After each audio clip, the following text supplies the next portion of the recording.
It's Thursday, June 16th, 2022. My name is Ashton Ellett, here with another installment of the two-party Georgia Oral History Project, sponsored by the Richard B. Russell Library for Political Research and Studies at the University of Georgia. I'm here today in Carrollton, Georgia, with former U.S. Representative Karen Handel. Ms. Handel represented Georgia's 6th Congressional District from 2017 to 2019, the first woman to serve as a Republican member of Congress from Georgia.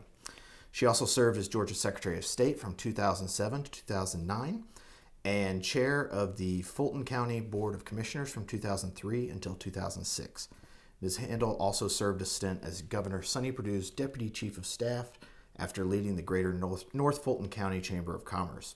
She's enjoyed a successful career in public relations, communications, and government affairs. She is also the current president and CEO of Carroll Tomorrow and the Carroll County Chamber of Commerce, which is where we are right now. Yeah. So thank you very much, Representative Handel, for taking some time this afternoon. We're very honored to be here to get your take on Georgia history and politics. Well, thank you, and welcome to West Georgia, God's country. Love it out here. It's sweltering in God's country well, today. It's sweltering everywhere in Georgia today. That's for sure. We are certainly in the grips of summer. So.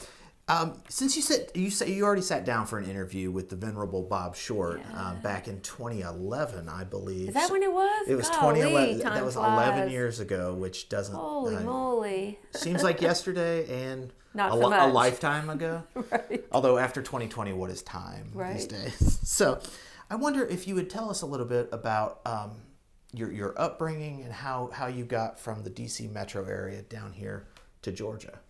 Well, I'm probably one of the more unlikely individuals to be in public office, and certainly in the United States House of Representatives. I've talked about it fairly frequently in recent times, but grew up in a very troubled home. My mom was not a well person, and after one altercation one evening where she put a rifle to my head, it was time to just go out on my own. I really wasn't sure what that meant. I was only 17, but I put what I could into 2 big green trash bags and went out of the house. And I was very fortunate. And I don't talk about that just for empathy or sympathy from people, because it's more that that's a story that's all too common in the United States. But I was fortunate. I was able to finish up high school and graduate with my class, and just went out into the work world. And getting into running for office was not ever anything that would have been on my radar screen. I was CEO of the North Fulton Chamber at the time, and the chairman of the Board of Commissioners was the great football player, lineman, offensive lineman, Mike Ken. And he was, I guess, I don't know how he'd got to know me. I only knew him from the football field and watching him on TV. But his chief of staff came to me, Rob Sims, and asked me to think about running for a county commission. I did not win that first race. I didn't know anything. I ran actually against Rob Pitts. That's right. After his loss to Shirley Franklin in the Atlanta mayor's race. Right. And as you will see in my history, I have a knack for very close races. I think I lost by less than 3,000 votes. But it was how I had the opportunity to work for Governor Sonny Perdue, which was just a great opportunity. And from there, it wasn't about 7 months into my job with the governor that Chairman Ken decided to resign. And it kind of was just a natural for me, having just run countywide, to run. And that's how I got started. So tell me, how you said your transition into politics was unlikely. How would you describe your sort of political development, your understanding of politics, your political values? Where did those come from, and how did those develop over time? So that's a really interesting question. It really very much was an evolution. I've always voted. The first president I could vote for was Ronald Reagan. So I always took my responsibility and right to vote very deeply and held it in very high regard. When I was in my early 20s, I'd been working, my first job was AARP. Can you imagine being 18 years old and you're working for AARP?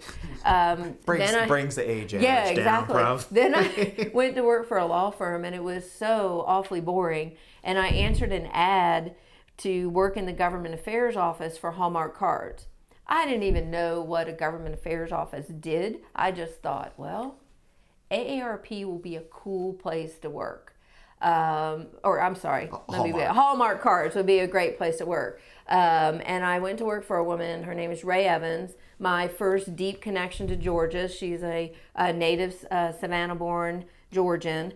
And this was just a woman who saw in me things that other people just never saw in me, and gave me opportunities that I'm fairly confident that I would never have gotten. Mm-hmm. And so it was through that job that I was exposed to the world of politics. Hallmark cards was the Washington office, doing all the things any other Washington office does. I apologize for the That's sort right. of naive question, but what does What a government does Hallmark have to do with government? Yeah, why does Hallmark need a government affairs consultant? So, major corporation in the United States of America, family owned, yes, but tax policy issues, Sure. trade issues, all of those things that any other corporation would have an interest in. And it was there, when we get to Congress, remind me to talk about my first interactions with Congresswoman Debbie Dingell. She was not Debbie Dingell at that time. She hadn't even started dating John yet. But I got exposed to that. And after, 4 or 5 years at Hallmark, go fast forward, and Dan Quayle was elected as Vice President of the United States of America. My boss, Ray, her husband's from Indiana, knew the Quayles. Maryland was looking for a staffer. My boss said, Karen, you need to go interview. I did. I came back and said, yeah, that's just not the job for me. Ray was like, excuse me? That is the job for you. You will be taking that job. But I didn't really want to take it. I did see a career at Hallmark. Ray, though, saw, again, in me different things that other people saw. So it was less about Marilyn Quayle and that job, and more that you preferred to stay at Hallmark. Yeah, it wasn't about Marilyn at all. Honestly, hindsight and getting older and more insightful about yourself has great benefits.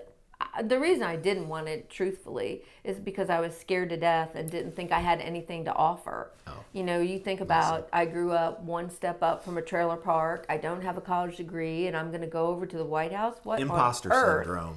Yeah, what would I have to bring to the table? But I'm glad that I did. It was a great opportunity. Dan and Marilyn Quayle are just tremendous individuals. So maligned at a time when that was right when the press was really starting to get into a lot of areas. The potato. Exactly. But it was just a tremendous opportunity, and so few people have the chance to work at the White House. And when Steve and I got married, I don't know, maybe 6 months, his job brought us to Atlanta.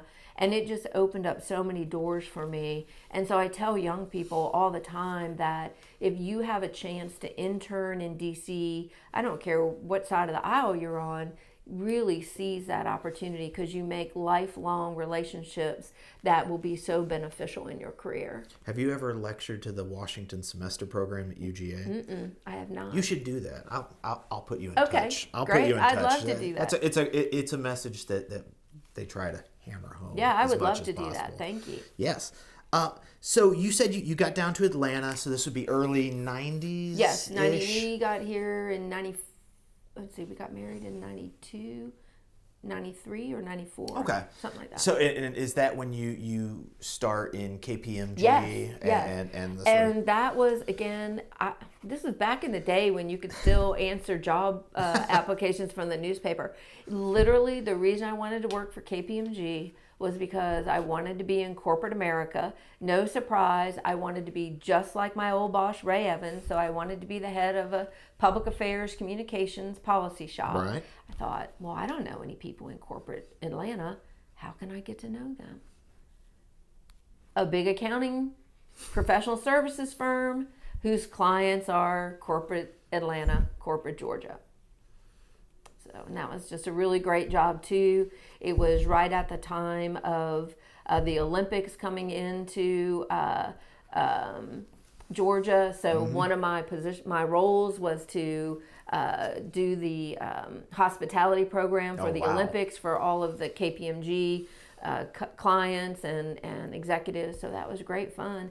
And it was there at KPMG we did what was called the Southeast Region International Investment Study, tracking how much global investment outside of the U.S. was coming into the Southeast.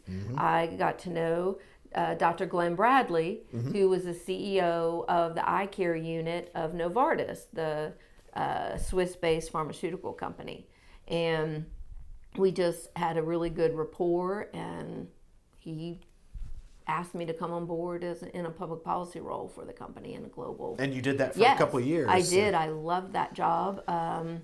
It was challenging with how much time you spend on an airplane. I can imagine with Switzerland. Yes, it literally got to the point where I would take a 5:30 flight on Sunday, That hurts just hearing go you say that. overnight, shower, have a meeting from 10 a.m. forward, go to bed, get up, and take the first flight back.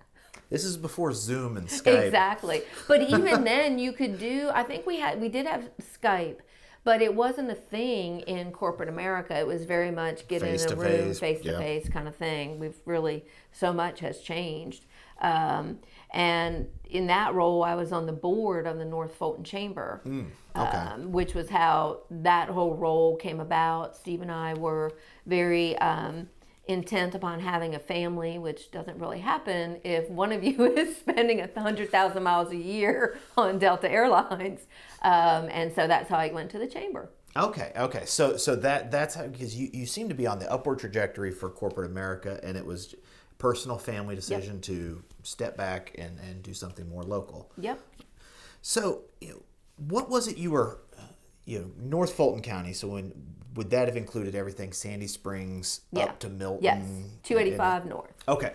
So what was North Fulton County like in the early mid-90s in terms of economic growth, development? Was it becoming what it is today, or had it already established itself? No, it was just starting. So in the late 90s, still things were fairly rural by the time we moved in the early 1990s. That whole quadrant, it wasn't Johns Creek then. Right. It was still Duluth. The notion of cityhood was not on the radar screen for anyone. It was still separate to become Milton County. You'll remember Speaker Burkhalter. That really was his issue that he really leveraged quite successfly to build his political career, and so many others too. Now Jan Jones and so many others, but that growth was just starting. And for me as head of the chamber, it was Windward Parkway was developing out, so that tech focus that Alfreda Mayor Letches really had, that then was carried on by former Mayor David Belle-Isle, that was really starting to drive. Okay. So how much interaction, because when I think of North Fulton County in the way that you've described it, it would very much be the Duluth portion of Johns Creek, the Alpharetta, Roswell, very very city oriented. How did you as chamber president work with those cities? Were you trying to get a coordinated approach with a more uniform push towards development, and not so much Sandy Springs focus, but a more holistic Well, approach? remember at that time, Sandy Springs was still unincorporated. That's right, yeah. So right. Until it was 05, yeah. exactly. It still was very much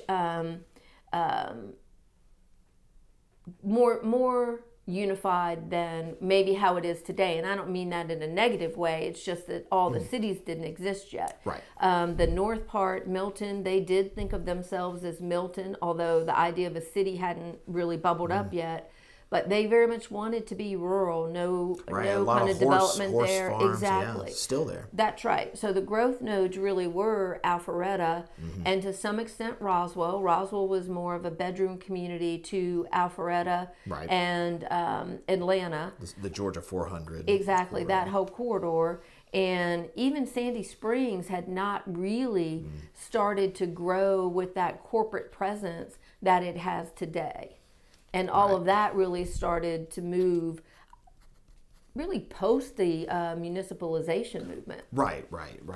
So, during this time period, what we really haven't talked about, apart from working in the White House, was what was your interaction with the Republican Party and the Republican Party politics at that time? That's such an interesting and funny story. So I have to tell you about the wonderful Betty Voiles. Okay. She was in Sandy Springs, and Betty Voiles, we miss you so much.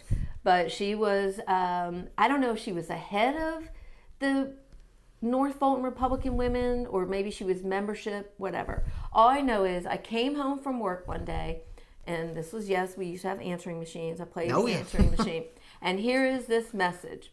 And I knew I was in the South because Karen had like 8 syllables. This is Betty Bowles calling for Karen Handel. I understand you used to work in the White House. We want you in our party, in our women's club. Please call me immediately.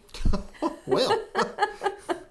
And so Betty really brought me into the fold with the North Fulton Republican Women's Group, and just so many tremendous women on the grassroots level that propelled Republicans into office, really in a very impactful way. Congressman Tom Price will attest to this, I'm sure. I'm sure he's done this, and if he hasn't, when he does, he will say, these women, they would write postcards and letters just day in and day out for candidates that they believed in. We have a new book coming out with UGA Press from Robin Morris, who's a historian at Agnes Scott. Her book is on basically Republican women activists from Goldwater through the Reagan era, and their role in building the Georgia Republican Party. So, women like Sue Everhart, I mean, there would really, when you think about her tenure as head of the state party, it did solidify the Republican presence in Georgia, and she really was instrumental in election of Republicans and from Sonny Perdue forward. And she was the first woman to chair the Republican Party. Yes. As far as I know, I believe the only. The only up to this point, Yeah, she's a great one. She'd be a good one to talk to too. I think she is the only, apart from the current chair, David Schaefer, the only chair I have not interviewed for this program. I'll call her for you. Please do. Of Please course. Do. So I was wondering how much interaction with or cross-pollination with, you've mentioned the North Fulton County Republican women. What about the Republican Party in Atlanta and Buckhead in other parts of Fulton County? Was there much interaction there? Yes, and Buckhead was just kind of starting. Brenda Smith did, and why can't I think of the name? Brenda Smith and Ginger Howard both really sort of drove that, along with a number of other individuals. And then, the South Fulton Republican Party, I won't say Republican women, but there were some great Republican women in South Fulton, but maybe contrary to someone's natural thought process, there's a fairly robust group of Republicans in South Fulton. Well, South Fulton historically is where the base of the Republican Party was in Fulton County, with Fletcher Thompson out of East Point and folks like that. So, okay, so you talk about your decision to run for Fulton County Commission, sort of talked into doing it. I had no idea what I had gotten myself into. What did you? Some people really like campaigning, and some people don't really like campaigning. What was your experience with running a campaign for office? I guess each campaign was really different. Sure. It becomes your job. If you really want to win an election, you have to make your campaign your job and be intentional about the different roles in that job. I will tell you, fundraising, I did not like at the beginning. I have grown to like it, and I think become pretty good at it. I would much rather have a 20-minute policy speech on, taxes than I would to make 10 phone calls to ask somebody for money. Right. But if you don't ask for the money, you're never going to be able to have the policy conversation. Right. And I remember when I went and sat down with another great, impactful policy conservative, Dick Williams. Mm-hmm. And Dick told me, ugh, Karen, I really don't, you're too much of a policy wonk to ever make it in this world of politics. So I think that speaks volumes of where my mind was about things, but it had to be done, and you needed to surround yourself with really good people from a campaign strategy standpoint. And I have been so fortunate on my political career to have Rob Sims as not only a confidant, and I mean, he is like a brother to me, but also a brilliant political mind, looking at the numbers. Another person super smart about numbers, Michael O'Sullivan, also John Porter, who was, I guess he still is, a lieutenant governor's chief of staff. So just some really smart people. And when you are the quote principal, you really do have to develop the trust to be able to step back and let each person do their jobs. Because my job was to be the candidate. Right. My job was not to be the campaign manager. The downfall of many candidates. That's exactly what I was going to say. And it does take a high degree of trust in your team. Right. And it takes discipline on your part as a candidate that you're not going to you need to raise the money. So that means you have to say no to the parades. When you're elected, you can go to every parade there is. But if you don't raise the money, you're not going to get elected. Right. So, you were talking about being unsuccessful in that campaign. How did you make the contacts into the Purdue governor's office? Did that come through your work with the North Fulton Republican Party? Yes. So I met Governor Perdue the first time at an event at Dunwoody Country Club. And I wouldn't say that we had any kind of particular friendship or anything. It was just that running for county commissioner, if the governor, Republican nominee for governor, was at an event in Fulton County, well, obviously I made sure I was there. So it was really that interaction. And I actually was in Hawaii with my husband for our 10th wedding anniversary at the end of December or early January, and my phone starts blowing up, and it's all these people calling me saying, oh my gosh, you're going to be appointed this, you're going to be appointed that. I'm like, I have no earthly clue what any of you are talking about, because I haven't had one conversation with Governor-elect Perdue, not even one. Right. So when we got back into town, a person who had been a big supporter of mine for a lot of years, two people actually, Fred Cooper and Eric Tannenblatt. We touched base, and Eric said, yeah, actually, Eric and Fred were on the governor's transition team. And they said, yeah, actually, he is interested in talking with you, and da-da-da. I didn't know Eric was going to be the governor's chief of staff at that point. So that was really how all of that circled around. Yeah, Fred has been a very, very big supporter of the program. Fred's just an amazing, a lot of history in the party. amazing person. One could argue the modern Republican Party begins with Cooper, Coverdell, Mattingly, and Gingrich. Yes. At least that one being me. So I argue it. Anyway. I would agree with that. Yeah. So you, I guess, your direct report would have been to Eric as chief of staff. What were your day-to-day duties as deputy chief? I had constituent services, all the mansion, first lady's activities, and like the budget and operations, if you will. Okay, so the actual running of the office. Yep. So, and you said earlier you weren't there very long. No. Did you have the governor? I guess the governor and Eric's blessing to Yes. Did The they know governor very endorsed me very early on. So when Mike decided to resign, no secret, surprise, I should say, is that one of his first calls was to Rob Sims. Mm-hmm. So Rob immediately calls me. And so that got the wheels in motion. We had a big meeting at, I forget where it was, but Tom Lowe was there, Bob Fulton, Commissioner Lowe, the longest serving county commissioner, I still believe, ever in the country. Commissioner Fulton, I believe it was in the conference room of Rusty Paul's offices there on Roswell Road. Okay. Which ended up being a little bit awkward.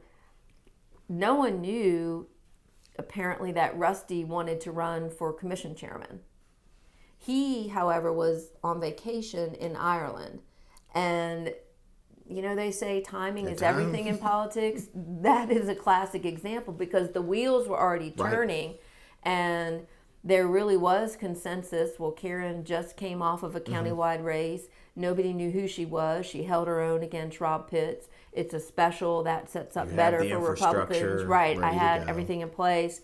And the governor was prepared to do an endorsement. When we had the whatever event we had, I don't even remember. But the governor came and right out of the gate endorsed me for the role. And then that was I think there were a couple other people who ran.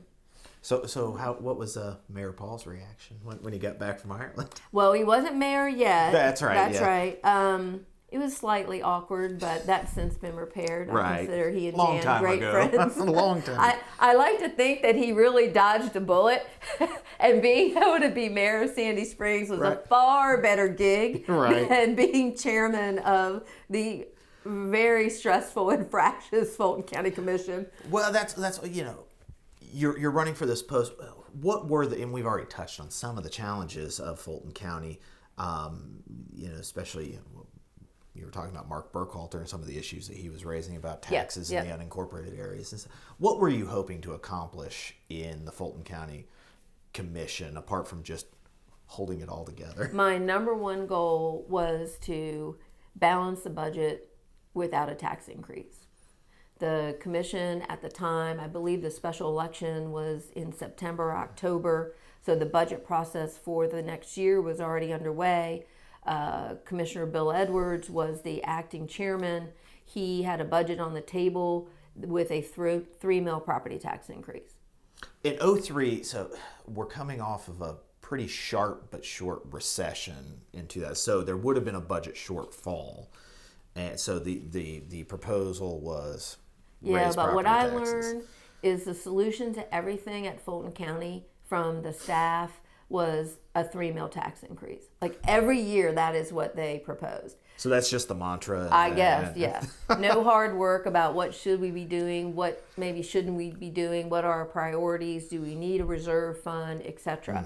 So that was my goal. No one believed it was possible. Really, there were many steak dinners bet on my inability to get it done. So over Thanksgiving weekend, thanks again to Rob's help, he knew a young lady, Joy Deal, who was a deputy finance director at Fulton County. I don't even know how, but between the two of us, we convinced her to be my chief of staff. We spent Thanksgiving weekend going through the budget, line item by line item, spreadsheets everywhere in my basement, and we built a brand new budget from the ground up. She knew where all the bodies were buried and what we needed to do. I mean, as you know, in county government, you have lots of different funds that have their own separate millage rates. Fulton County being, a $1 billion budget, had 8 different funds. Well, we were able to see this one is way over leveraged. We can draw the mill down here to get the mill up here, do a mill swap, keep everything neutral. So at the end of it, we come out post Thanksgiving, we present the new budget. Chaos ensued. Some of the commissioners were not happy. But whatever, I was chairman, so I had the right and responsibility to produce a budget. However, nothing gets passed in Fulton County or any county commission without 4 votes. So I'm looking right, I'm looking left. I don't have 4 votes. How many Republicans I are on have the 2.5. commission? Well, you would have had Bob Fulton, me, and I say 2.5 because Tom Lowe, sometimes you didn't know what was going to happen with his vote, and I had to be very mindful of Commissioner Boxell because they had a very strong friendship. If she whispered in his ear last, then I didn't know, so I had to really keep an eye on him. And I also, in bringing the budget forward, I had to control the parliamentarian process. And it was Joy and I worked this out with Rob Sims and Bob Fulton. Rather than trying to bring the full budget for a vote, an up or down vote, right out of the gate, I made the first motion to take it line item by line item by line item. That gave me the ability for each budget bucket, each budget line item, to craft the 4 votes among different people. So Commissioner Darnell cared about aging, seniors, health and human services. Commissioner Boxell cared most about the arts. So I could balance and leverage those interests, divergent interests, to get 4 votes where I needed them. And I should bring up that Commissioner Pitts, for my whole term, never was able to call me chairman. No. What do you call it? My friend? Just, Well, we became friends, by the way. oh, sure. Well, during this time period is also the rise of the cityhood movement. Correct. With the start of Sandy Springs, we had really the many controversies at Fulton County are what set up my ability to run statewide. Okay. So we had the budget, which, again, to everyone's amazement, was able to get passed with no budget increase all year for all 3 budgets that I did. We had ended it with a true balanced budget and the highest cash reserves that the county had ever had. So financially, we were set. But in the middle of that, we had Commissioner Fulton, my mentor on the commission, passed away just maybe 4 months into it. Then we have everything with the sheriff. Oh, yeah. $8 million. Again, this was just a weird fluke. I was just looking at the budgets for the county, and I said to the finance guy, Patrick, I said, somebody made a math error over here, which he was like, give me a break, Karen. We do this with formulas and whatever. I said, well, I don't know how you did it, but $8 million is gone from right here, right there. I need to have an answer about that. And sure enough, it was that FIFA account for the foreclosures that the sheriff's department does. $8 million was gone. So we had that, where that ultimately resulted in Sheriff Barrett resigning. We were able to recoup about $7.5 million of it back, so that was a plus. Then we had the courthouse shooting. Yeah, I remember that. I mean, it was just one thing really after another in that role. And, that was very stressful for, I'm still a kid, really. And I'm just like, and my husband is going, let me understand this trajectory of your career, oh sweet bride of mine. You went from 6-figure flying around the world corporate job to the chamber. Okay, I get that. To now you're making $24,000 a year.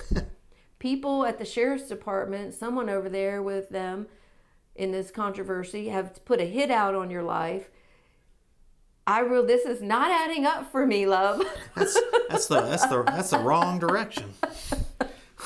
So it was, I always describe it as the best, worst experience, or maybe it was the worst, best experience of my life, because it was such a learning experience as well.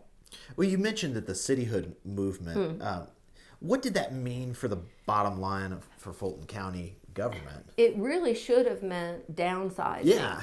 But that did not happen. I was, with the help of then Commissioner Lynn Riley, who came in after Commissioner Fulton, we understood that whatever happened with the incorporation of Sandy Springs would, in all likelihood, set a very strong precedent for what else was going to happen. Right. So as we were looking at how were fire stations going to be transitioned over to Sandy Springs, one mindset on the commission was that Sandy Springs would purchase them at full fair market value. Then the other mindset, mine, was that, well, hang on a second, they already paid for those ones, but I had to navigate the state gratuities law. I couldn't give it to them. Right. So we truly just crafted a payment schedule for everything: fire station, fire truck, per acre park, you name it, and that's what we did. And then that became the model that was used for the others. And then Oliver Porter, who worked for the Sandy Springs movement, and Eva Galambos with her team, they really, it was a negotiation, obviously, back and forth, on how we would do it, but we settled on what I think was about as fair as we could possibly make it for the people of Sandy Springs, while making sure we didn't break any state laws. Because I'd been inside the Fulton County Jail. I wasn't going to go down that path. As somebody who may be persona non grata. Yeah.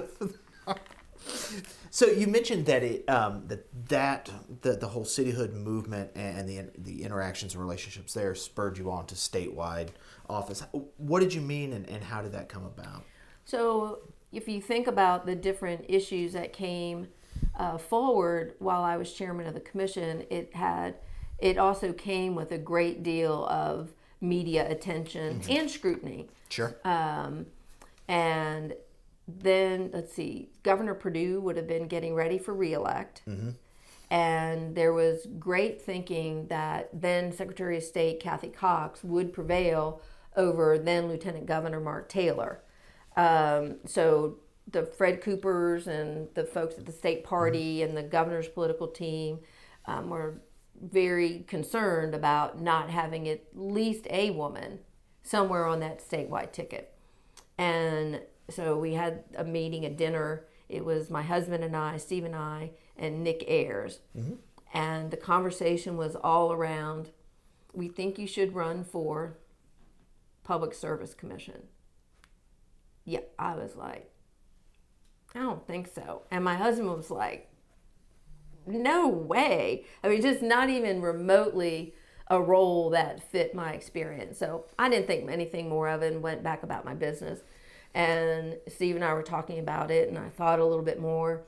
And I said, the role, the job that really aligns well with my experience and my skill set would be Secretary of State. It's a state agency job, managing a budget, coming in. The office definitely was, Kathy Cox had been there for a long time and had been controlled by Democrats for forever. Sure. So it was definitely stagnant and in need of modernization, right up my alley. So I called the different people back and say, well, I think I could really be good at Secretary of State. The silence was deafening. I was told, you can't run for that. I said, why? Well, Bill Stevens is running for that. My response, and I was not trying to be flippant. It really was, who is that? Because I didn't know. I mean, at Fulton County, I only dealt with our delegation, and even that was fractious. Oh, yeah. So I had no idea. And then I went and had a conversation with Fred Cooper. He thought it was a great idea. And a conversation with former Attorney General Mike Bowers. Okay. And Mike Bauer's willingness to endorse me from day one was very important and set the tone that my candidacy was serious and was going to be well run. Rob Sims was a political consultant for it. Marty Ryle ran day to day, and I was very lucky. It was before things had gotten too bad economically. Right. They were things, and so my base out of Fulton, which obviously tended to be real estate developers, just because of the zoning component, they supported me 1,000%. And I didn't raise as much money, obviously, as the first Senate majority leader in 100 years, but I raised enough to hold my own. And my colleagues from the county commission ranks rallied around me. And of course, that's a huge chunk of votes in Metro Atlanta. and it didn't hurt Fulton County. I mean, the numbers were there. In 2003, very different Fulton County than oh, sure. 2020. Absolutely. Well, and we'll talk about that Yeah. that a little later, about the structural changes that are still ongoing throughout the state. When you get into Secretary of State's office, you talk about modernization and things like that.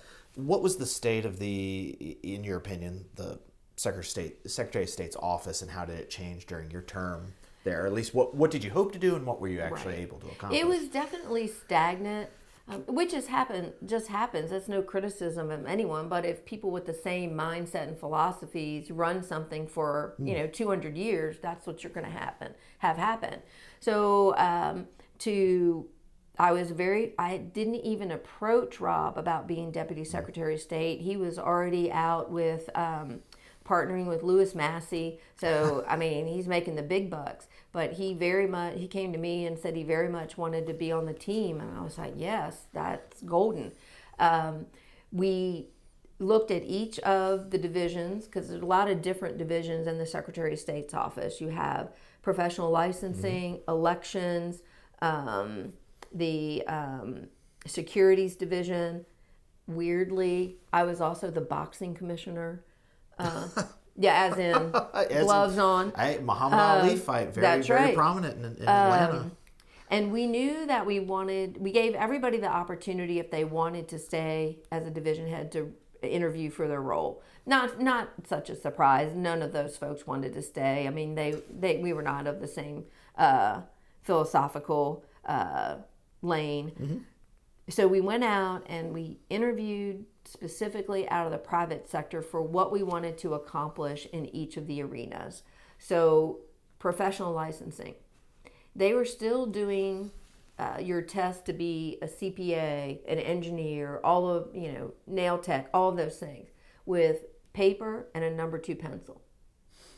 So the person that we were able to recruit and bring in was a gentleman named Randy Vaughn. This is going to scare you. He came from the IRS. He actually ran the project to move tax return filings online. Well, thank you, Randy Vaughn, for doing that. So he really was, and that was the perfect person that we were looking for.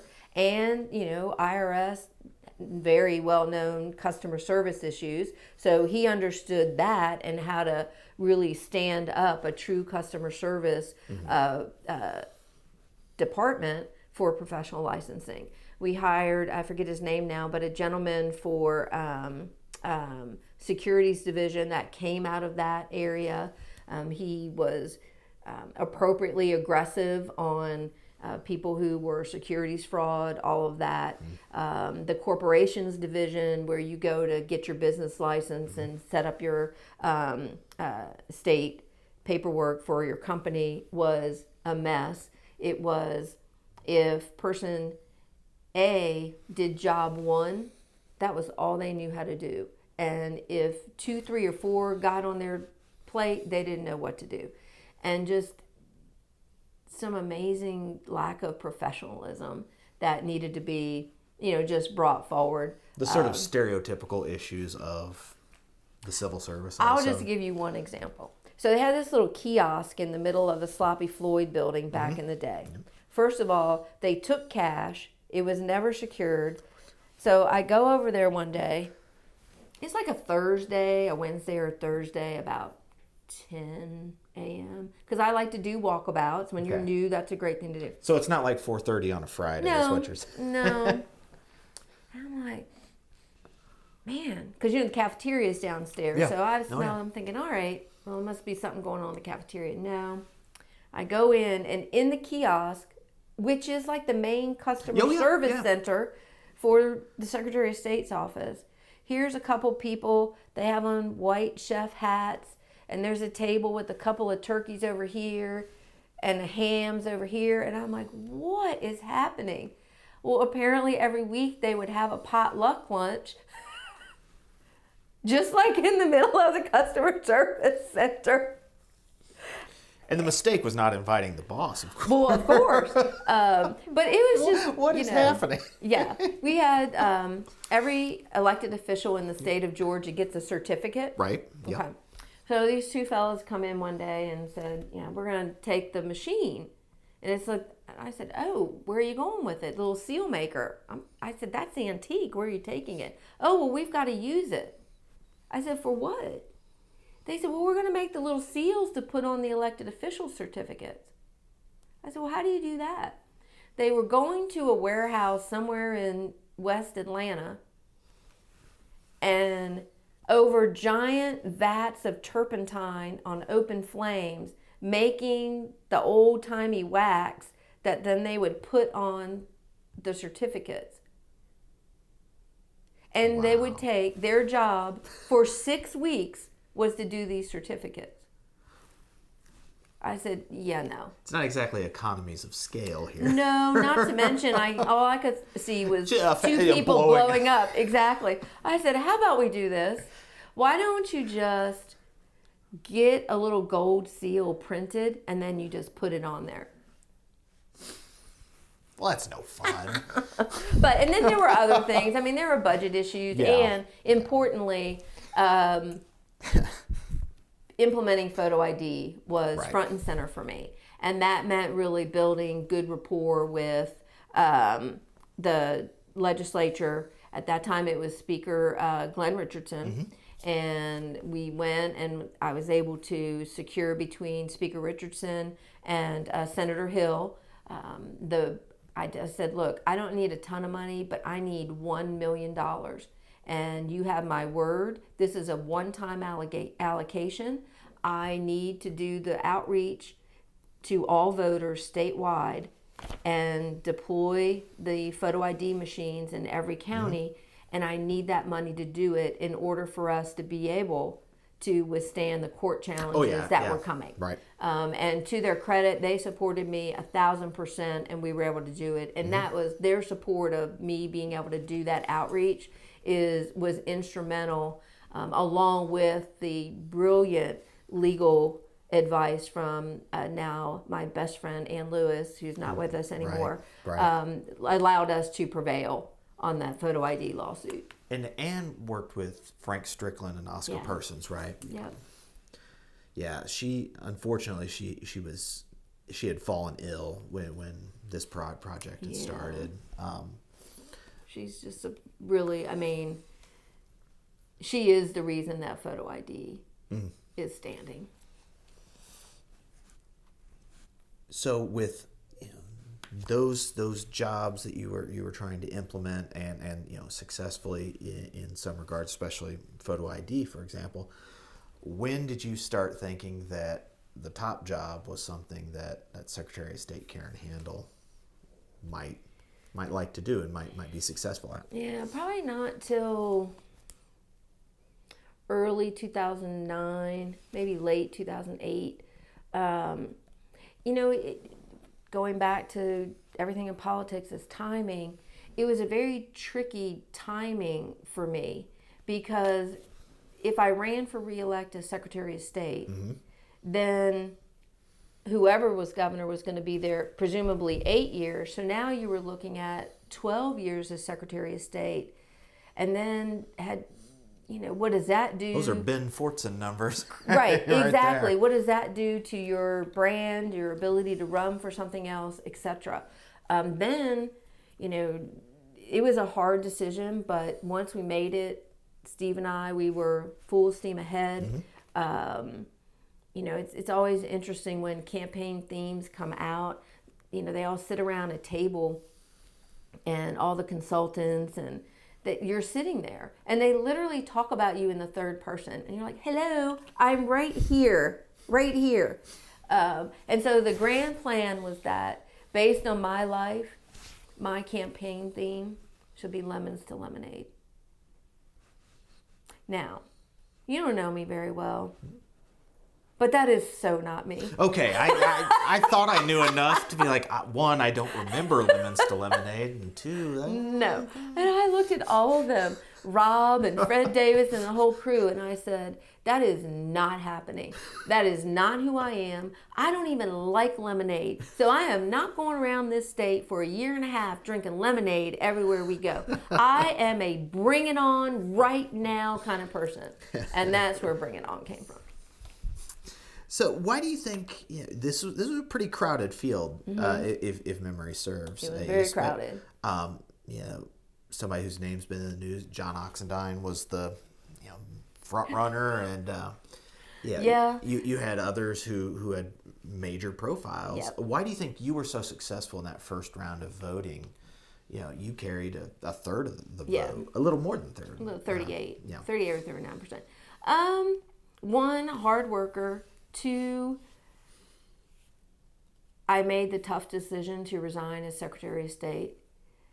It was so the way the statutes are written, right. Secretary of State cannot raise money from individuals who hold a license with a licensing board. So that's basically every corporate. Right. Now, I could have challenged it, but at that time, Thurber Baker was the AG, so I probably wouldn't have prevailed, because one could argue I didn't oversee the licensing. I was the clerical administrator, if you will, which this would have been our legal case. Right. And it really is a licensing board and I didn't even appoint those individuals on the licensing board. The governor, appoints all those. of them. So we had a strong case, but we didn't think we could prevail with an AG from the Democrat Party. Sure. So that was a gut-wrenching decision. It was the right one, because if you look back, Secretary Cox did not resign, and that, I think, really influenced her race. Then you look at Secretary Kemp, now Governor Kemp, the issue that was in his race. So it was the right thing to do. The ethics issue, that big speech at the end of or early, I don't know if it was late 2009 or early 2010. It probably was early 2010, because my resignation was effective, I think, like January 7, 2010, something like that. Right. So early 2010, the big ethics speech. Let me see, what was the thing? Sex, lies, and videotapes. Yeah.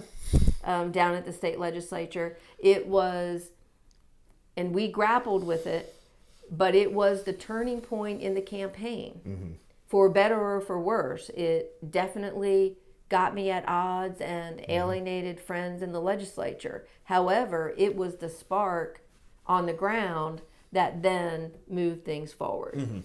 And I think that was it. You look at the vote count. We had seen our polling.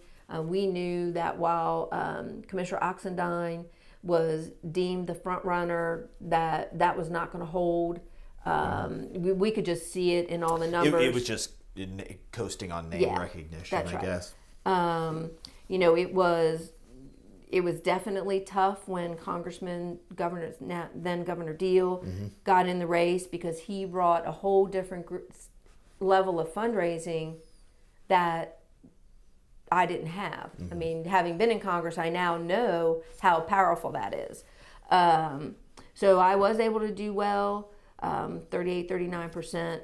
But as you know from looking at all the races, if you are in a crowded field and you can't get above 42%, 40 is the magic number, essentially it's a whole new campaign because more than 50% of the people Yep. voted for something else. Yep. And in the runoff,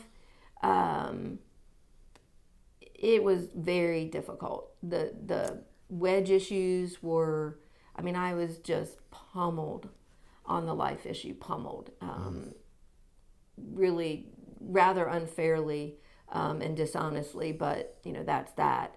But I don't regret my position on it. Let me just be clear, because it is.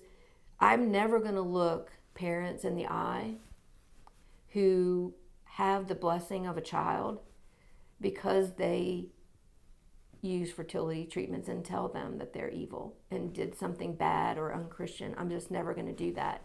And that view most certainly impacted that race and the end results. I would say that issue along with the ethics issue, because the legislators, they knew, I mean, I'm pretty open book. I mean, I was going to move on ethics reform, and that would have made for a very different dynamic in the state capitol, and they didn't want that. So, and I know, look, all's fair in love, war, and politics. They looked for their self-interest, and I was running the campaign that I felt I needed to run, and one that was true to myself and authentic in what I was saying to the people. And it was a really rough night. I mean, you look at the numbers, to put it in perspective for people who might watch this, what was it, 28 something 100 votes? That is less than one vote per precinct. Right. And you've mentioned two issues that more than would have made, I mean, with 2,800 vote deficit, anything, Right. a rain shower in a small city would could account for those votes. That's right. So, as you said at the top, if you add up the number of votes, you fall I've short. had some squeakers, I tell you. So, you were out of elective office from 2010. What were you up to? I was doing consulting. I made a very bad career decision to work for the Komen Foundation, and that's not to say the Komen Foundation is a bad organization. It's a tremendously impactful, positive organization. It was just not a good fit for me at the time. Sure. And then I was the wrong person. I should have not accepted the project to deal with the Planned Parenthood grants. I should have. My motives were genuinely pure, and so it never occurred to me that someone would go down the road that it was all some political thing for me. It was truly the numbers and the impact on the organization that drove where the organization went on it. I mean, those grants from Komen were de minimis in the grand scheme of Planned Parenthood. So the idea that their reaction was what it was raw politics, where it was for survival for Komen. But anyway, so then I moved on from that and was I wrote a book, which was super fun, and just did consulting, some fundraising consulting, some business strategy, nothing earth-shattering, but enough to keep myself busy and out of trouble. Right. Well, got my handicap down to 18. Well, I myself would kill for an 18 handicap. I won't tell you what mine is. So, up to this point, you have sought and held office as an executive. What was it about the United States Senate? Senator Chambliss was retiring. What was it about the U.S. Senate that made you say, hey, this is something I want to throw my hat into the ring? It was getting back to the policy aspect of my background, which was very intriguing and enticing. And I'll just be really candid.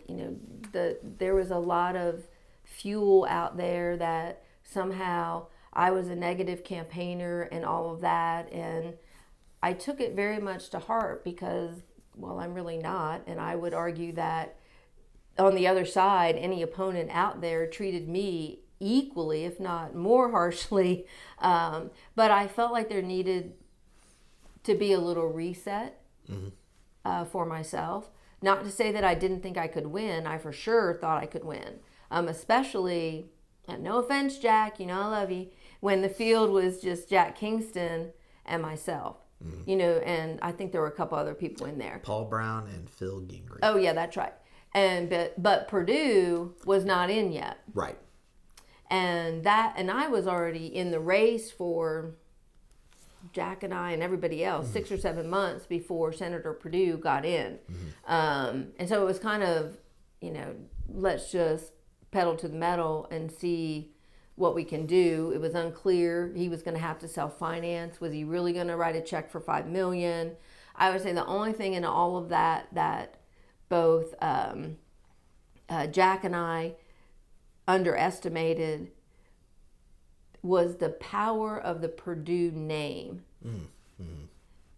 I would argue that a significant percentage of voters in that they don't know the difference between Sonny Perdue and David Perdue at that time. And so you had that built in, and you know how important name ID is. With that said, and if you speak with Congressman Kingston, he will tell you, if I'd had another week, I'd have gotten up over him. Another week and $100,000, I'd have gotten over him. I mean, because I was surging at the end. Do you think you were hurt in that you were pulling from the same sort of constituencies, business-oriented, business-minded, from a corporate background, and Sure, of course. The congressman That's wasn't. Right. He had his coastal base and That's right. insurance and things like that. That's fair, and I do think Congressman Gingrich getting in the race pulled for me, not tons, but just enough. Sure. And one day I'd love to watch his, because I've never understood his decision to be in that. But it was pulled just enough that had he not been in the race, I feel for sure I would have been in the runoff. Right. So, because he took just enough of that Cobb vote from me. When again, you're talking a game of inches. That's here. right. That's right. Yeah, that's how these things work. Did you think that was your last campaign? Oh, for sure. I mean, really. I mean, if you think about after those two losses, I think that was probably part of the reason getting in to have a reset, etc. I was just absolutely done, and was doing some consulting. What would this be? 2016. After that, doing some consulting, still working on my golf game, and was actually in talks with a major company in Metro Atlanta. I don't know if they want me to say, so I won't. Sure. Yep. In Metro Atlanta, to come on board with them in a senior level role, and those conversations started like in August of 2016. Okay. So nothing on the radar screen yet for Congressman Price to go work for. Oh, Hillary Clinton was way ahead in the polls at this Yeah, point. exactly. So we didn't nothing. So so we're looking at all that, and I mean it's corporate. It's a very large. It's taking forever. Then they're like, well, can you consult? I'm like, okay, fine, I'll do that. But I'm still just thinking corporate world. Here I come.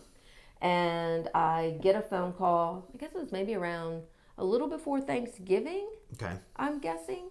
So post-election. Yeah. Okay.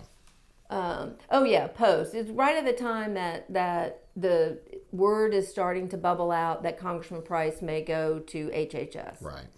And so I called him. He said, yeah, it's true. Okay. And he said point blank, he said, you need to start thinking about this. Because at that time, Betty Price, Tom's wife, Betty Price, had not even remotely mentioned that she was thinking about running. And there was no scenario on this planet that she and I were going to run against each other. Okay. Just none. Because Tom is one of my closest friends, and I just was not going to do that. Sure. Just wasn't going to happen. Anyways, the field starts to build. People, I got a call from one of the candidates. I don't know if you want me to tell you. So Oh. Okay. So I get a call Thanksgiving Eve from Dan Moody. Okay. My phone, and I haven't talked to Dan Moody in, I don't know, forever. I'm looking, and I'm making my pumpkin pies, because I make great pumpkin pie. And I'm like, Steve, Dan Moody's calling. Hey, Dan, how's it going? Karen, it's Dan Moody here, and I just want to let you know I'm running for Georgia 6, and I'm going to kick your blump, blump, blump. I said, well, okay. Happy Thanksgiving. Well, that's exactly what I said. That's exactly what I said. Happy Thanksgiving. I said, he goes, well, what are you going to do? He goes, I'm going to have more money than you can ever have. I'm going to self-finance. And I said, well, I haven't even thought about it, Dan. The only thing I'm thinking about right now is how great my pumpkin pies are, and tomorrow's Thanksgiving Day. Like, I hope you and Stephanie have a good one. And I hung up. It was so bizarre. And then, you know, Yep. I mean, the field ended up being 19 people of, I mean. And 16 of those were Republicans. Mm-hmm. Yes. There were only, I think there were 2 Democrats. John Ossoff, and I forget the other person. What? Oh, I know who it was. Wasn't it the gal from DeKalb who now got reelected back to the legislature? I didn't think it was that high profile of a person. I don't remember. But then there was also some other person who was the, quote, tech candidate. In a forum, he was asked, what's your solution to the immigration issue? He actually said, well, it's very simple. Oh, what? Move the border of the United States. I thought I would die. And I was next, and I was like, not that. We'll bracket that. Put a pin in that one. Oh gosh, it was so funny. There were so many funny people in that race. Well, I mean, isn't that the special election? Yes. By-elections are the same way Yeah. in the UK. It sort of brings out, which brings me to the question. John Ossoff. I'd been following Georgia politics since I moved here in 2008. Mm-hmm. I had no idea who John Ossoff was. A staffer for Congressman Lewis. And Hank Johnson. And Hank Johnson. How was he able to clear the field of high profile, so to speak, Democrats in the Georgia 6th? The Democrats wanted that seat so badly. And I understand, because it would have been the same for Republicans if the situation were reversed. I just think that, in the Democrat Party, they wield much more influence and leverage over the field of candidates than we do in the Republican Party. And it kind of speaks a little bit to core philosophy. Republicans really are in favor of competition, not so much on the left. So you kind of can see how that would happen. Then I do think that there was this notion from John Ossoff and his sphere of people for quite some time to prep him and mold him to be a candidate. He had the TV investigative experience, so he was quite talented on camera. Oh, very talented, yeah. Much smoother than I could ever be. He was quite good. Clearly been successful since 2017. Yeah. What was your, again, you're talking 16 or 17 Republicans. What's your strategy in this jungle primary to try and unite the Republican base in the same way that John Ossoff was clearly uniting the Democratic opposition? I mean, there was not that much ability to unite on the Republican side. So, the top candidates would have been me, Dan Moody, Judson Hill. I'm missing somebody. Those are probably the top 3, yeah. If you really think about footprint. You had Kurt Wilson, who's now the mayor of Roswell, but he wasn't going to get out of the gate in that race, even though he's now mayor. I definitely had the ability to raise money. The NRCC, while they didn't want to get in the middle of it, they very much wanted a woman. Everyone understood on the Republican side the optics Sure. of the first Republican woman, all of those things. It was a little bit awkward with Dan Moody because, he did have his lane of people, and, the DC folks, the national folks, they are so starry-eyed over self-funders, it's unbelievable. So he had a little bit of traction from that standpoint. And I mean, we just really did our level best. We didn't say anything negative or bad about any of the other candidates in the race.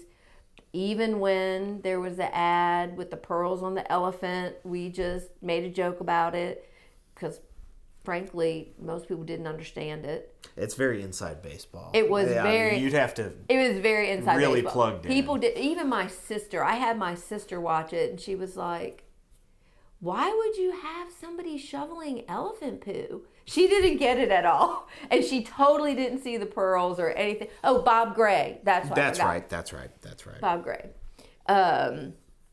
So, and then the runoff. We tried to we spent what we thought we had to spend to win, and our polling looked good. And even though for as bad as polling can be right now, Whit Ayers has always done my polls, and he had my number. It was exact. That's very impressive, especially for a special election. It was exact. Polling special elections, Yeah. you get a dartboard. Right, right. Well, I remember it like it was yesterday. And I'm sure you do too. Were you shocked at the amount of attention and money that came into the 6th? Were you prepared for that? No, stunned. And it is a good thing, and ended up being probably one of the key reasons that I was able to prevail, that I had been through such tough races. Right. I had already been vetted. What was anybody going to say about me after 2 statewide races already? And it wasn't like I had done anything bad in between. If it was going to be said, it had already been said. So that was all baked in. Yeah. And so we knew that. We knew that there were some vulnerabilities on the part of Senator Ossoff, youth, lack of experience, because still at that time, experience trumped, if you will, celebrity. Not so much today, but still at that point it did. But I will say the outpouring of support from people across the state and across the country is something that I am so humbled by and grateful for. I mean, people were absolutely amazing. Now, did I have my moments? Yes. There were some really hard moments on the campaign. Really hard moments.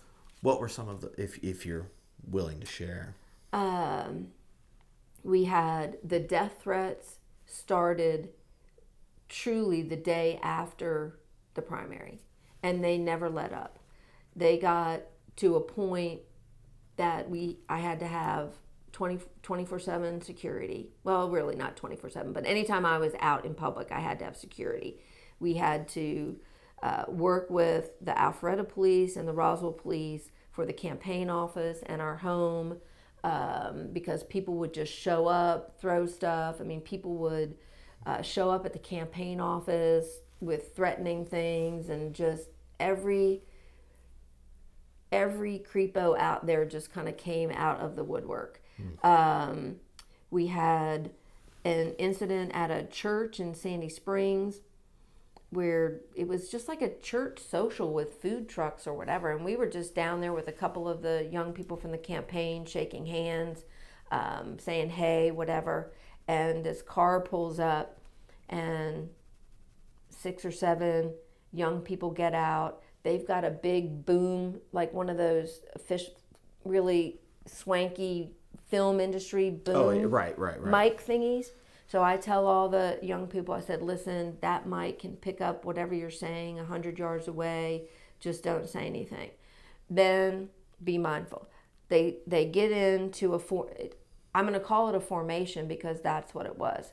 1, 2, and 3, like that. And then they systematically walked all around us, getting that close to my husband, just trying to bump him, I can only guess, to try to generate an altercation. We got everybody in the car, just told everyone to leave, called the police, and the police went to them. They claimed they were filming a biography or autobiography of the thing, which was just not true.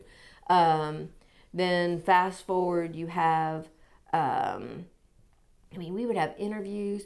National publications would call up for interviews and lie about the topic, and then go down a rabbit hole about Komen or whatever. Oh, Karen has been named to the top 25 most powerful women in the United States. And I say to the young press gal, I said, this is not true. No, it's true. We vetted it. No, it was not true. The things people would say to try to catch me in anything was just unbelievable. And I will say, one day, I told a story in a speech just last week. I felt like it was just me against the world at that particular moment. I had Rob saying, you got to raise more money. You got to say this and don't say this. And, it just, the stress. So I got up from the campaign office, walked down to my car. I got in my car. I turned off my phone. No one knew where I was going, and I drove. Oh. And I went, and to this day, by the way, I do not know what Rob or my husband did. They will not tell me. So I don't know what they were doing. I can only tell you what I was doing. I drove all the way to Macon, going, this is it.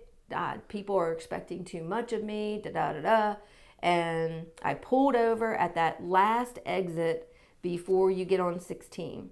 Oh, yeah. And the land of perpetual road construction. Yes. And I had to make a decision, because I can tell you right now, if I'd have gotten on 16, I'd have gone to Tybee and not come back.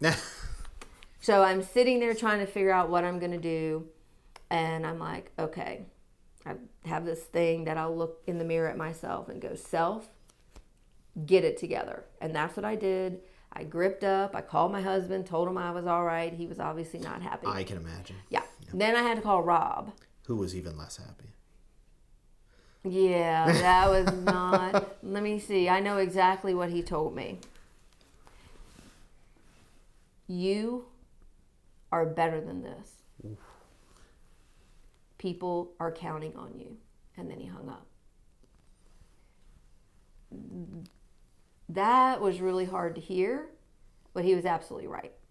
So, turned the car around. I had a CD that two young gals from the Senate campaign, Allie and Amanda, had made for me of all these girl power anthem songs.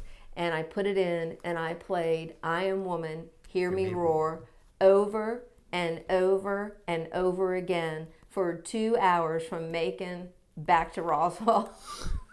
And then I was okay. So the reporting on it, have you read Greg Blute's? I have not. It sounds like that story holds up. Oh, reporters would, there was one reporter, I don't know which outlet out of Europe he was with, and his tactic with me would be to speak really soft like this. So I would constantly have to say, I'm sorry, could you repeat yourself? And think about, if you're doing an interview, how off-putting that is. It gets you off your stride and frustrated just to try to get me to make a mistake. But for the most part, I did okay.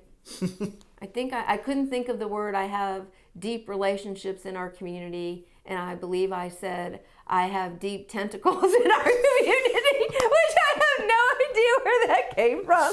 So you can imagine that ended up some memes from the Democrats. Well, to be fair, yeah, that's pretty good ammunition. I almost laughed at myself up on the podium. I was like, where did that come from? Deep tentacles. That's fantastic. Oh gosh, it was so horrible. Well, I guess it's funnier now because you won, but think in an alternate universe we could talk about how many votes, that tentacles comment. You came up short. Exactly. But, I will tell you 2 other things on that runoff. One, the debate with John Ossoff. We're doing our debate prep. The one, I think Greg was on the panel. I don't remember which one it was. Well, we're doing our debate prep. And we brought in Lori Geary to help, and Brian Robinson. 2 of the best. Right, because I needed calm and soft, and I needed wicked snark. So we're going through all of this, and they're all talking about how the question to John Ossoff has to be some deep Iran, Iraq, something. I don't even...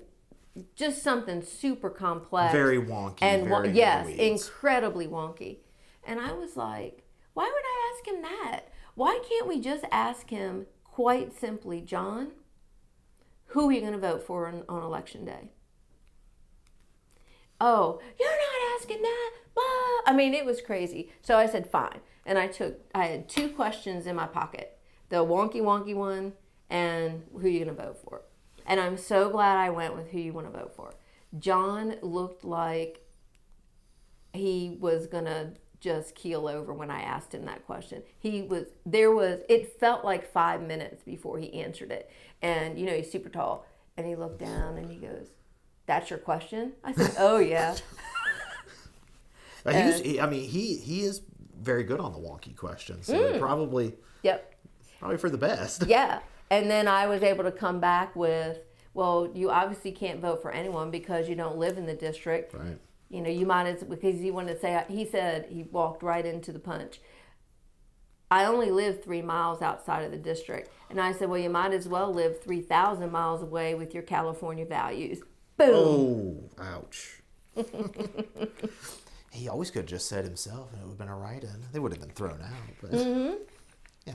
I think it just hindsight is 20/20, I suppose. Yeah, that was awesome. So you won the race comfortably at 4 points ish, give or take, but still very much closer than when in previous elections, even going back to Newt Gingrich in the 1990s. Yeah. What accounted for the closeness of that race? Sure. Was it just the money? Was it just President Trump? Was it a combination of everything? It was a couple of things. What people forget sometimes is that Georgia 6 in 2017 was not Georgia 6 for Newt Gingrich. Absolutely. And it also was not Georgia 6 when Tom Price first ran. It had been shifted a lot during the 2010 redistricting. For very specific reasons. Yes, exactly. And you can expound on those. And it brought in that deep blue part of DeKalb. Right, the Dunwoody, Brookhaven. All the way down to Brookhaven into Georgia 6, which then really had changed the dynamics and all of the demographics of the district. For Congressman Price, he was a known quantity. He'd been in the seat for, 8 years, 10 years, however long it was. So that's a totally different race for a longtime incumbent than for someone brand new. Sure. So that was part of it. Anyone's vote totals would have been lower exactly. than the long-term For sure incumbent. they would have been. Right. And then you add on top of that, the great divide over President Trump and just the scrutiny. And remember, I was outspent 2-1, 3-1 maybe. Just campaign money. Ossoff, I believe, had 40 million. I had 20 million. That's just from our campaigns. That's not the super PAC dollars that would have been out there. For a congressional race. Yeah. That's a lot. That is a lot of money. I'm not afraid to ask people for money anymore. I put that on the several record. $100 million. Well, add to that, 2018 and 2020. I'm sure. Yeah. I'm sure. Yeah. So when you got to the House, I want you to talk about Debbie Dingell because you mentioned that earlier. But What were you expecting when you got to the U.S. House of Representatives, and how did that live up to your expectations? Well, it fairly well matched my expectations because I did spend a lot of time with Tom Price, really talking about whether to run or not run, the different dynamics of being in a majority and in a minority. Very, very different. And so he gave me a really deep inside view of things. And it was a very candid conversation that my skill set lines up more when Republicans are in the majority than minority. I'm not a flamethrower. I'm not all that pithy. I don't like to stand up in front of the media scrum and scream, whatever. It's just not who I am. So the current climate made a lot of sense for me. Right. I was shocked that they put me on judiciary. Right. Very shocked. And that would have been Speaker Ryan who appointed you to... Right. Only thing I can figure, the issues are super tough, and it's all the controversial issues that go through judiciary, and there weren't any women to do it. And so to have a woman talking about immigration reform versus a guy, or the life issue versus a guy, it's just a very different thing. Sure. So, and then, the delegation from Doug Collins and Austin Scott, they were so just really terrific to me. I mean, I got up there, literally all that happens that night. So let's see, the election was a Tuesday. I was sworn in the following Monday. So I had no team because I couldn't hire anybody till I was sworn in. And you walk in and they just literally hand you keys. And the office is empty. There's no people. There's no nothing. Committee meeting the next day. Doug Collins was also on judiciary. Right. His team made an extra briefing book for the committee meeting for me. And I mean, they just really helped take care of me and helped me get my feet on the ground when I was up there. You don't get to have as much input as a freshman. Sure. It's kind of, go sit in the corner. But I will say on judiciary, Chairman Goodlatte was very open about things. There was a particular issue in the immigration reform bill that was a non-starter for me. And I went to him, and because I wasn't going to catch him by surprise. And I was like, Mr. Chairman, I can't really vote yes for this. I'm just letting you know because I don't want you to be caught off guard. That was an interesting conversation. I guess you're not supposed to do that. But I thought I was doing the right thing, letting him know ahead of time. So he goes, why? So I told him why. He goes, well, you're wrong. I said, no, I'm not. Yes, you are. I said, sir, I've read the legislation 3 times. Let me go get it. I got it and I had it highlighted. I said, I'm not wrong. Look. He goes, bring me an amendment. So, if you kind of insinuate yourself in the process in the right way, you can definitely have a seat at the table. The other really tremendous leader there was, I think he's just now, I don't think he ran again, but Ways and Means Chairman Brady. Yep. Just from Texas, right? Yes, yeah. An amazing individual. What about your interaction with your Democratic colleagues from the delegation? There really wasn't any. There really wasn't. I would say Sanford Bishop and David Scott were the two that were very cordial and nice and all of those things. But everyone else, you would see them on a plane and try to say hello, and it would be not even any responses back. We talked about Congressman Debbie Dingell. So she and I got to know each other when I was at Hallmark Cards. She wasn't even dating Congressman Dingell at the time, and just kind of a really wonderful reunion for the two of us when we see each other. How this is crazy. Now we're both in Congress, right. All of that. So that was a lot of fun. But even that was a little bit frowned upon. Like I had some people comment to me, what do there was a picture of you with Debbie Dingle on Twitter. What in the world? I'm like, she's a friend? But that whole climate of the hyper divisiveness was really in play. And I'm a big believer that, you know, it's really hard to find winning solutions and realistic solutions to really hard problems if you can't even sit down and have lunch or dinner with one another.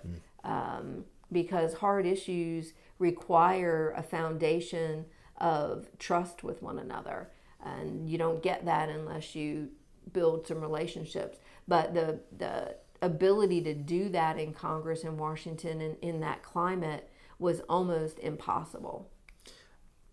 Do you think I think objectively it's gotten worse. I don't think that is it's not a hot take. But why do you think it's reached that level? Because, for example, President Trump very much had a very contentious relationship with John Dingell, and that carried over into Debbie Dingell. What was it the concern that you would draw fire from the president or those in his circle for having a No, personal it was relationship? people here. Okay. Constituents in the district Okay, who were like, okay. why are you, which was, okay, I don't have to agree with her, but I don't see the harm in having lunch with someone, that kind of thing. But but there's nothing built into the system up there, the infrastructure up there for people to build relationships at all. And that's something we've heard, through this project or through our work with the Association of Centers for the Study of Congress, is just the amount of time to build relationships at a personal level is just simply not there because of fundraising phone calls at party headquarters, flying back to the district. Used to be members of Congress and senators bought houses in Virginia and Maryland, and that does not happen anymore. So there is no cocktail circuit in Georgetown or Foggy Bottom anymore for people to build those relationships. But at the same time, there is a little bit of a party circuit, if you will. I was not on that. I had a hard stop at 8:30. I told my team, I don't care what is happening. I am standing up and leaving at 8:30. I have a standing call with my husband at 9 p.m. every night when I'm in D.C., and I will not miss so it. he did not move up with you? No, we communicate because he owns a company here, so he had clients. We were truly doing the commute. That was taxing as well. And even once I was elected, the death threats and all that did not stop. If there was one thing controversial going on with votes or the president or whatever, I could count on someone literally jumping out from behind a bush and putting a microphone in my face. I got followed nonstop. Everywhere I went, I was followed. It didn't matter if I was at the grocery store, going to a meeting on the Hill. I had to just count on someone tracking me 24/7. Do you think that was because you came from such a high-profile district and that all those news organizations and individuals knew you? I don't know. Some of the trackers weren't news people. They were paid trackers by the Democrats. Was this happening to others besides you? Or Not at all to the extent that it would be for me. I'm not even sure it was happening at all for anybody else in our delegation.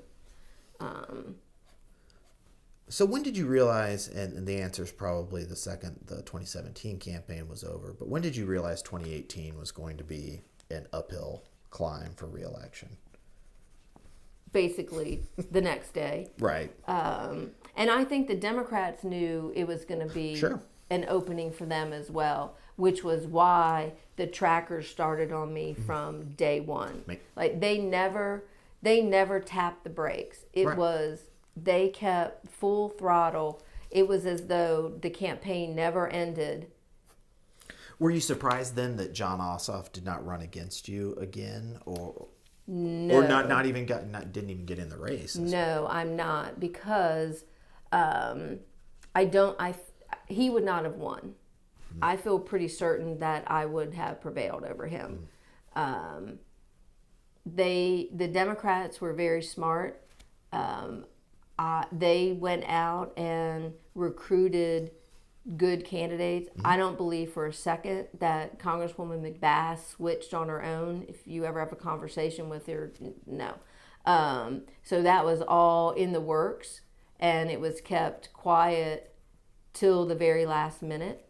And, you know, she had such a network, and you could see the celebrity. I mean, when you have that kind of outside money come in, we just couldn't compete, because remember, there were Democrats or Republicans all across the country in tough races. So the NRCC, you know, they had to spread very thin. Right, exactly.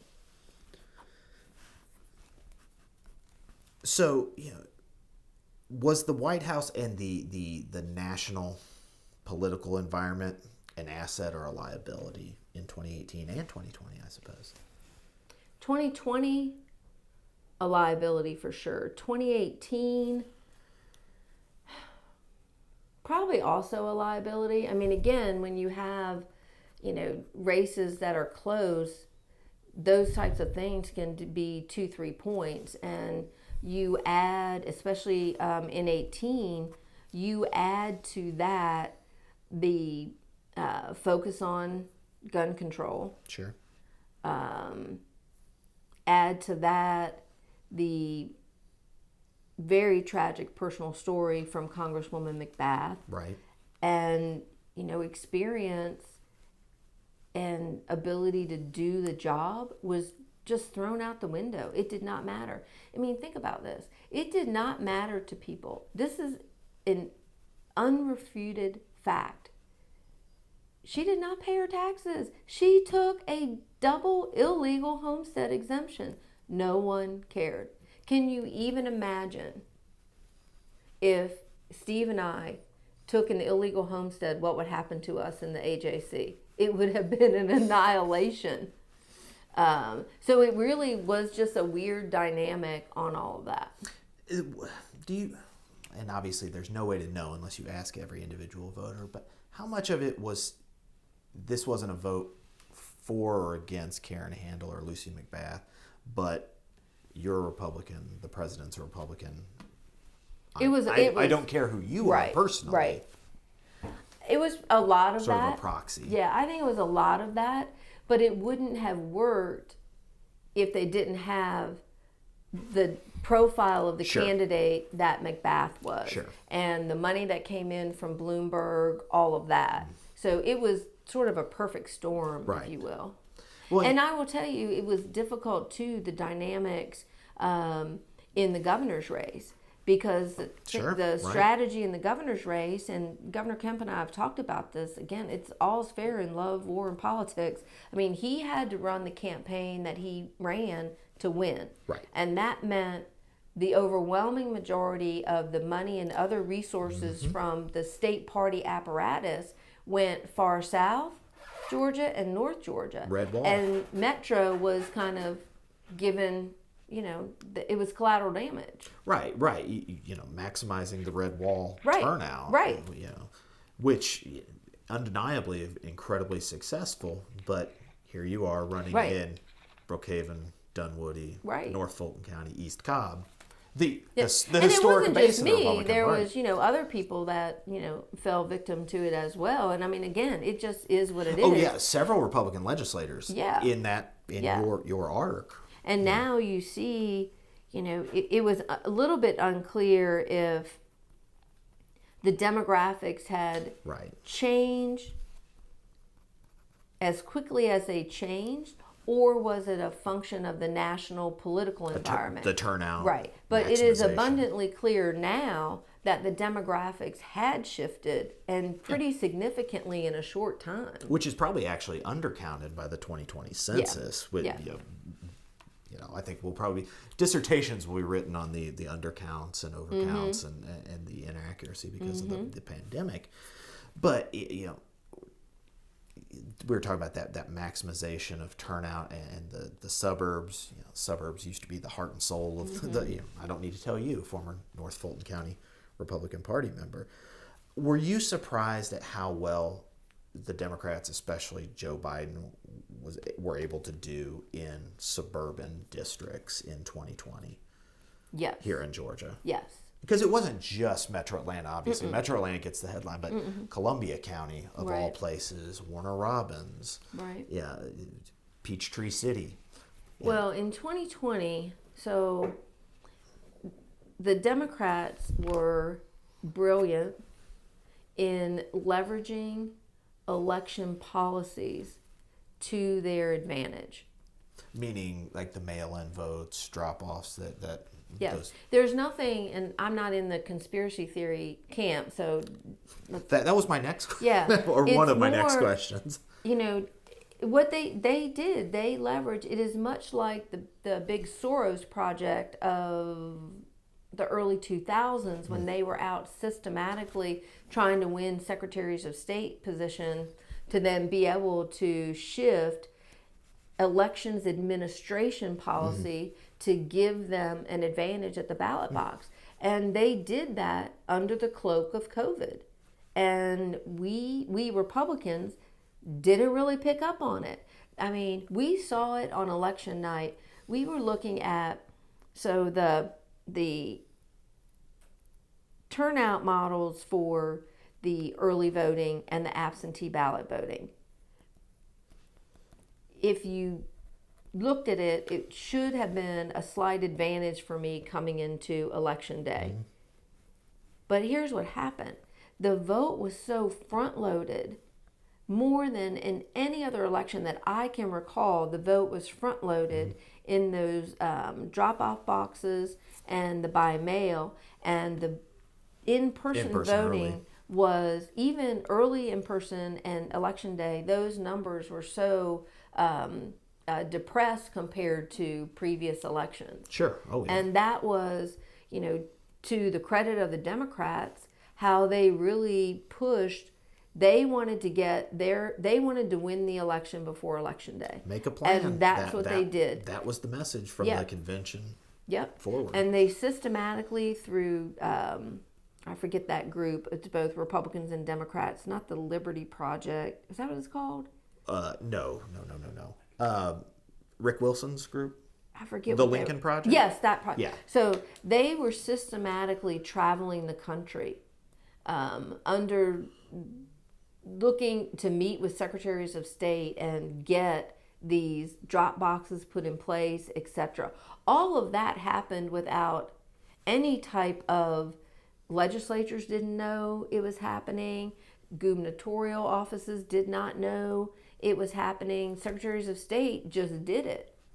And it was already, what's that? I get my metaphors mixed up. The cow was already out of the barn. And it was too late to pull back. And then you add to that the mass mailing of the absentee ballots, we weren't. The ballot applications that would go out. Yes, Yeah. and the boxes. We Republicans weren't ready for that part of it. We didn't anticipate that was the direction it was going to go. And campaigns, by the time it was like, oh no, there wasn't enough time to sort of shift. Would it have been easier for Republican candidates to capitalize had the president been behind? He was a very vocal opponent of vote by mail. Did that make it more difficult for individual candidates? I mean, I don't know if it did or not. I mean, we had an early vote effort as as an absentee ballot effort. Because Republicans had historically been the strongest on vote by mail absentee. Right. But still there was this great effort or focus on the in-person voting both early and election day. Right. And, we were just smoked by the Democrats on those two other platforms. Right, the banking of votes. So, obviously you have your experience on election night, but the Senate races are going to a runoff.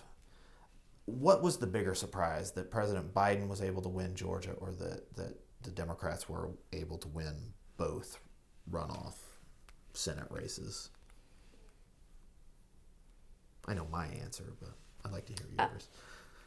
I was surprised that Senator Perdue did not prevail. I was not surprised by the other two. Is that because of the way Senator Loeffler came into office versus the kind of candidate and campaign that Senator Warnock ran? Yes. Yeah.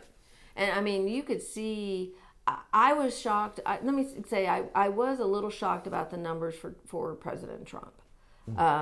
But remember, my filter was there in Georgia 6, so I could see how bad it was. And Witt's doing the polling, and we can see just, I mean, so the writing was on the weight wall. of it, and could I swim hard enough to get above him? And I still did 5. Which is not... 5 or 6 points better? I can't remember now. In I have a to go back and look. nationalized election Correct. environment, it's pretty impressive to have that sort Yeah, of and I needed split. to, I didn't have enough to get much higher. I mean, we had it in our head that, and in all of our numbers, if Trump lost, we did it by county, DeKalb, Fulton, Cobb. Right. If Trump could win or only lose DeKalb by, I think, 10, break even in East Cobb and lose Fulton by 3, then I should be able to get above it. But he got swallowed up in all 3. Yeah. And it just, it's just how it works. Right. So you mentioned it earlier, the whole conspiracies and everything that have emanated from the 2020 election. And as a former Secretary of State, I want to get your opinion on, this conjecture mainly from President Trump and some in his camp that the 2020 election was somehow stolen. Obviously, this is a very fraught topic that's still unfolding, and there's been lots of pushback from especially Governor Kemp and Lieutenant Governor Duncan, and especially Secretary of State Raffensperger. Right. What's your take on how that has unfolded with the conspiracies and the notion that an election could somehow be stolen, given our infrastructure? Yeah. One, I do not believe it was stolen. Were there some fraudulent votes in there? I absolutely believe there were, but not enough to change the outcome of an election. The deficit was 11,000 votes. We talked earlier about the 1 vote per precinct and the governor's 2,800, runoff, right? 2,800. We could have challenged that, but that's still a big number, even though it was less than 0.5%. As a Secretary of State. Exactly. So it takes a lot, and you have to be able to find systemic fraud in there, and you can't figure that out in the time frame. So I guess a couple of things. For me, had I been Secretary of State and any campaign was the subject of an investigation involving the actions of elections officials, I am pretty certain I would not have gotten on the phone with the principal of the campaign. You're recording. You're referring to the recorded conversation. Yes. That's the Yes. subject of the grand jury investigation. I would not have gotten on there. I mean, one of the things when I came in as Secretary of State, we put a firewall between investigations and the adjudicator. And when you're Secretary of State, you're an adjudicator. So you should not be in the middle of an election or in the middle of the investigation. So that's a philosophy that I would have taken into this. I have people around me who would have said, no, you're not getting on that call. I mean, it's kind of, I was Secretary of State, one of the only female Republican Secretaries of State in the country during that race with Mitt Romney and others. Every single one of those candidates came through the Secretary of State's office wanting an endorsement. I never endorsed anyone. Why? Because I'm the Chief Elections Officer. So you have to be a step above all of that. So getting on that phone call to me was a mistake, and then you had, and I understand certain electorate voters concerns and questions about these drop boxes. I had questions about them. I mean, how are they secured? How were you going to know if someone wasn't caging the votes and taking a giant stack and dropping them in there where there are security cameras on all of them? Nobody looked at all the security footage, to my knowledge. So, but with all of that said, you're still not going to find 11,000 votes. That is a lot of votes for a statewide race. Right.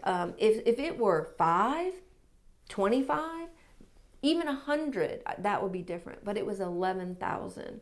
As far as the voting machines go, I can only tell you my experience. I don't know the new machines. Right. But the Dominion. Yeah. The Dominion. But to think that there was something embedded in the machines to throw an election says that when they were originally set up and manufactured, way back wherever they're manufactured, somebody did it then. The process that's in place for the security purposes and the logic and accuracy testing and all of that tech stuff that goes into it, you would have had to have a conspiracy team so deep and broad that there's just no way it would have prevailed, because people can't keep a secret. Right. Exactly. Well, you mentioned the Soros-funded efforts to elect, secretaries of state and elections officials that were for more broad-based open voting laws and things like that. And you've mentioned the politicization of the Secretary of State's. What is your feeling of, across the country there have been several candidates whose primary impetus for running was the fact that they deny the results of the 2020 election. What does that mean for election integrity and the legitimacy of elections in our state and around the country? It's a very negative impact for them. I mean, one of the core tenets of being Secretary of State, even though you run with RD behind your name, right, when you are the chief elections official, you've got to turn the hat around and be the Secretary of State for the voters, regardless of their political ballot that they're pulling. I do think the mass mailing of the absentee ballot applications drew individuals into the electorate that probably wouldn't have voted before, and there's not really any way to know if they submitted it, where it went, or whatever. I mean, you just have to trust that some of these things work, so having a few more checks and balances there makes sense. But at the end of the day, when you're talking about elections integrity, the most secure way to vote is in person with photo ID.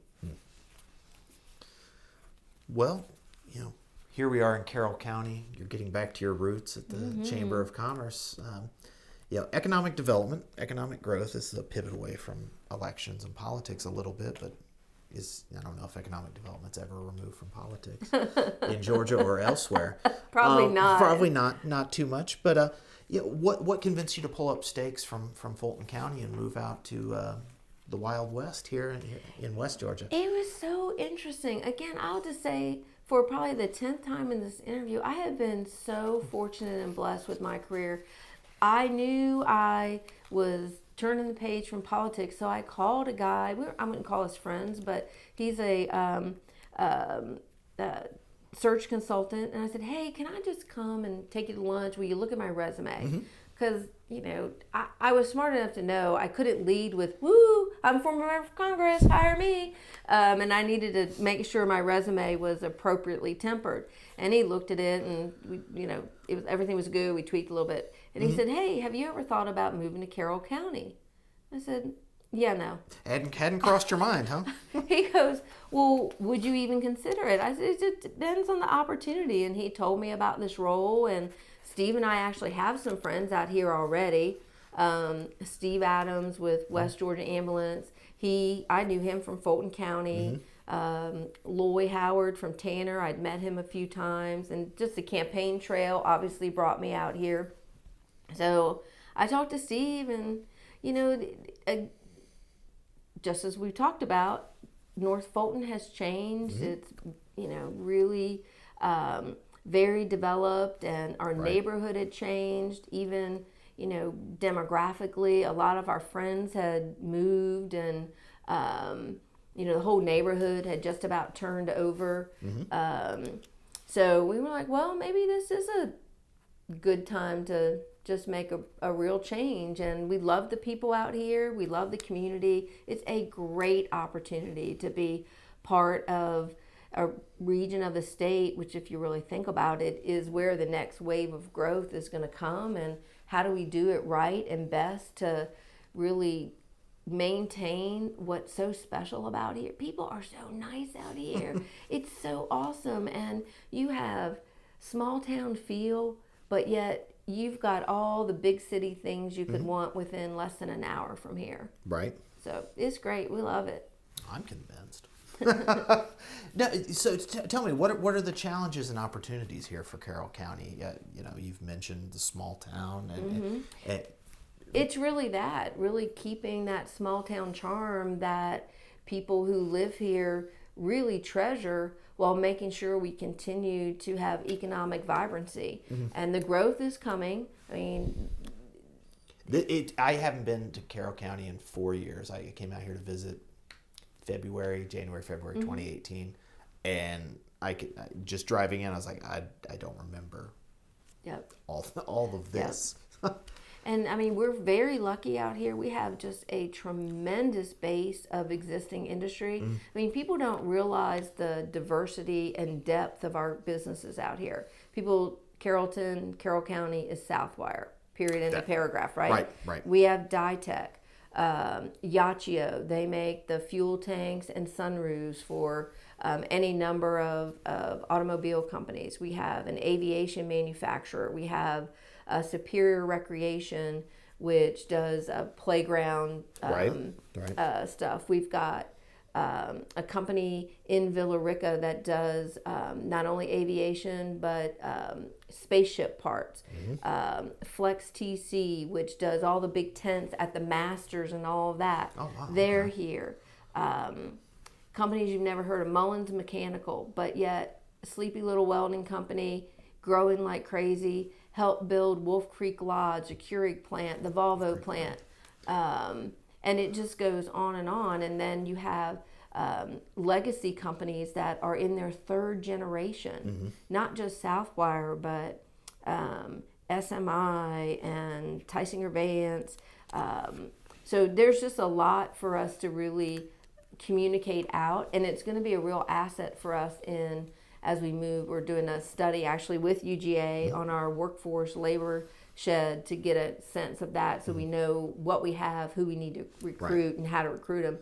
It's going to be a real advantage for us, and we're one of the few communities with a university and a technical college, and two of the best school systems in the state. So, we live over in Athens, so we look around and see Jackson County, Pendergrass. We see Morgan County, Rutledge with you've got Amazon and the battery, SK Battery in Jackson. You've got Rivian, and then you've got down in Bryan County with the Hyundai plant going in. Where does Carroll County and West Georgia fit in when you talk about those type of communities, which are, go back 10, 20 years, sleepy? We are just starting to sort through that. The Georgia Ports Authority recently purchased land in LaGrange at the International Business Park for an inland port. So we'll have someone from the Ports Authority out here next month to talk to us about that, because that'll really change the landscape from Hurd, Carroll. Is 27 the 4 lane? Yes, exactly, US 27. So we've got to think about that. We have the tracts of land to do a Stanton Spring here along 20, if that's what this community would want. I don't know that people have a deep understanding of what it is. So we have Shane Short from the Walton Development Authority is coming out at the end of this month to do a presentation about that. So we just have a lot of groundwork to do. Sure. I suspect we'll be maybe a blend of that. Out by I-20, I could see a really large something there. And then more in the interior of the county, 3-4 more smaller business parks in the 200 acre Right. to 300 acre range. Well, we'll just have to put it on the calendar for 5 to 10 years. There from you now and go. see how everything worked out. There you go. Congresswoman Handel, thank you so Thank much. you. I appreciate y'all so this much. is absolutely fantastic afternoon. I hope you don't have to bleep too much. No, we're not bleeping anything, not at all. But on behalf of the Russell Library and the University of Georgia, thank you very much. Thank you. Appreciate it.